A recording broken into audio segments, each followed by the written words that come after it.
பாட்டு இருந்தால் போது இந்த பிறவிக்கு கம்பன் பாட்டும்பார். அப்போ அன்றளர்ந்த செந்தாமரையினை வென்ற, அப்போதுதான் கொஞ்ச நேரத்துக்கு முன்னால் மலர்ந்திருந்தால் கூட வாடி போயிருக்கலாம்.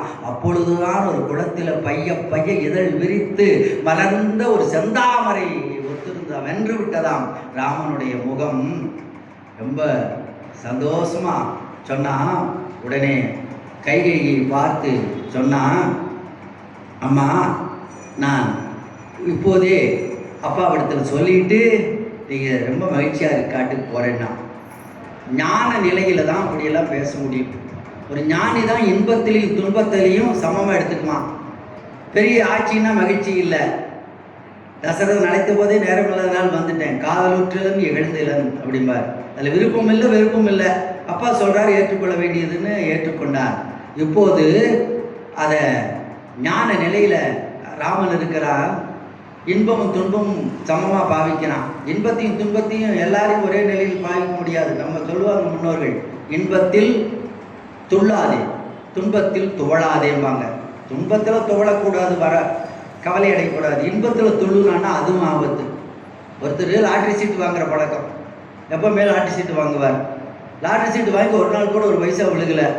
அதனாலேயே மனம் நொந்து போய் ஹார்ட் இதை ஆப்ரேஷன் பண்ணிட்டார். லாட்ரி சீட்டு விலகலைன்ட்டு ஹார்ட் ஆப்ரேஷன்.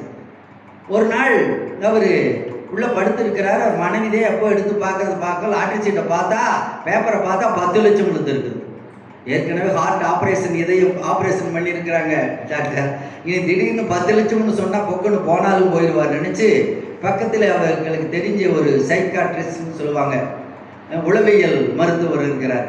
அவர்கிட்ட கூட்டிகிட்டு போனால் அவங்க தான் பக்குவமாக எடுத்து சொல்லுவாங்கன்னு நினச்சி கூட்டிகிட்டு போனால், டாக்டர்கிட்ட முதலே அந்த அம்மா சொல்லி வச்சுட்டாங்க, எதனால் என்ன கூட்டிகிட்டு போகணுன்னா அவர் பக்குவமா, ஐயா வாங்க நல்லா இருக்கிறீங்களா, பிஸ்னஸ் எப்படி இருக்குது, எல்லாம் பண்ணுது, என்ன பழக்கம், உங்களுடைய பொழுதுபோக்கு என்ன, அது இது லாட்டரி சீட்டு வாங்குற பழக்கம் உண்டா, ஏன்னா உளவியல் நிபுணர்களுக்கு தெரியும் எப்படி கேள்வி போட்டு பதில் வாங்கணும்னு எல்லாம் சொல்லி 1 லட்சம் 2 லட்சம் விழுந்தா என்னம்மா, எங்கெங்கே விழுந்தா, அப்படி ஒரு வேலை விழுந்தா கடன் கட்டுனா போதுன்னாரு.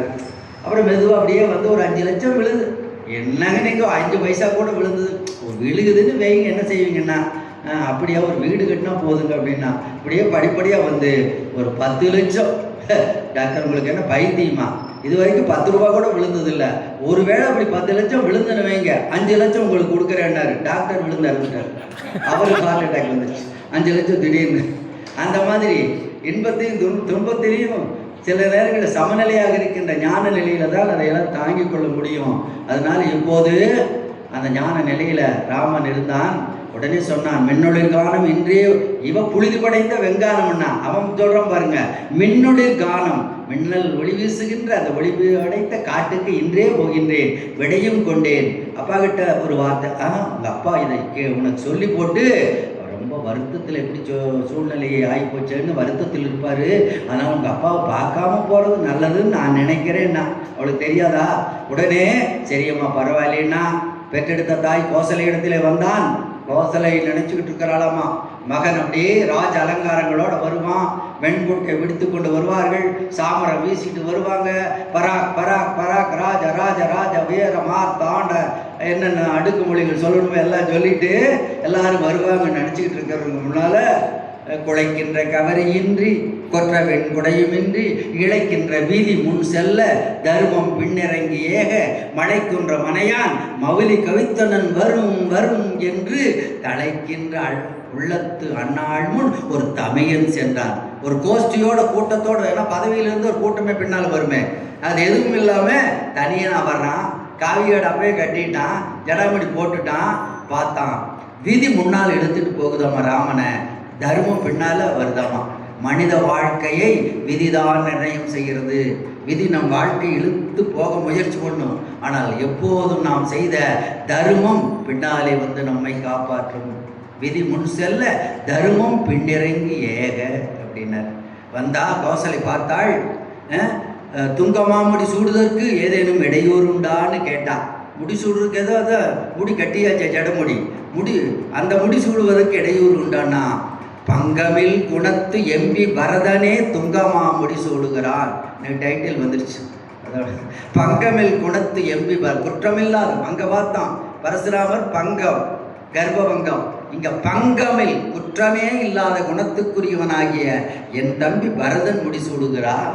பங்கமில் குணத்து எம்பி பரதனே முடிசூடுகிறான்னு கேட்ட உடனே கோசலை சொன்னான், ராமனுடைய தாய் அல்லவா, முறைமை என்பது ஒன்று ராமா, முறைன்னு ஒன்று இருக்குது, அது இல்லைன்னா ஒன்றும் பிரச்சனை இல்லை. முறை மூத்த மகன் முடிசூட வேண்டும் என்ற ஒரு முறையின்படி பார்த்தால் நீ ராஜாவாகணும்.